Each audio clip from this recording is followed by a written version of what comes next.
સૌથી પહેલા સમાચાર પ્રાપ્ત થઈ રહ્યા છે શેર બજારને લઈને। ગઈકાલના કડાકા બાદ આજે માર્કેટમાં રિકવરી જોવા મળી રહી છે। હાલ જે જાણકારી મળી છે તે મુજબ સેન્સેક્સમાં 960 પોઈન્ટ અને નિફ્ટીમાં 273 પોઈન્ટનો ઉછાળો છે।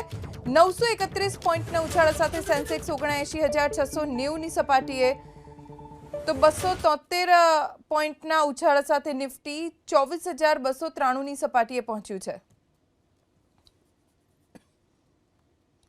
ગઈકાલના કડાકા બાદ આજે શેર માર્કેટમાં ઉછાળો જોવા મળી રહ્યો છે। ગઈકાલે અંદાજે 2200 પોઈન્ટનો ઘટાડો જોવા મળ્યો હતો। સેન્સેક્સમાં 15 લાખ કરોડ રૂપિયા રોકાણકારોના ડૂબ્યા હતા। જોકે આજે રિકવરી જોવા મળી રહી છે, સામાન્ય રિકવરી છે। 960 પોઈન્ટના ઉછાળા સાથે સેન્સેક્સ 79538ની સપાટીએ પહોંચ્યું છે, તો 237 પોઈન્ટનો ઉછાળો નિફ્ટીમાં છે। 24293ની સપાટીએ અત્યારે નિફ્ટી છે।